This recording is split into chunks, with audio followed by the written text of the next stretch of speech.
एक छोटे से गांव में एक गरीब लड़का रहता था जिसे लोग मूर्ख समझते थे क्योंकि वह पढ़ लिख नहीं सकता था। लेकिन उसकी आंखों में सीखने की जबरदस्त लगन थी।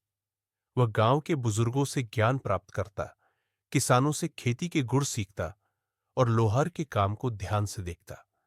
समय के साथ उसकी बुद्धिमत्ता इतनी बढ़ गई कि पूरे गांव में उसकी चर्चा होने लगी। एक दिन राजा को एक जटिल समस्या का सामना करना पड़ा जिसे हल करने में उसके सभी मंत्री असफल रहे। तभी एक मंत्री ने उस लड़के का नाम सुझाया और राजा ने उसे दरबार में बुलवा लिया। लड़का आत्मविश्वास के साथ राजा के सामने खड़ा हुआ और अपनी तीव्र बुद्धि से समस्या का ऐसा हल निकाला जिसे सुनकर पूरा दरबार हैरान रह गया।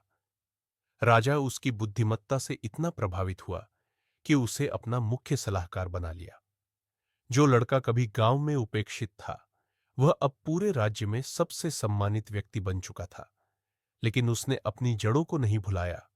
वह गांव लौटा और वहां के बच्चों को सिखाने लगा कि सच्ची बुद्धि किताबों से नहीं, बल्कि सीखने की इच्छा शक्ति से मिलती है।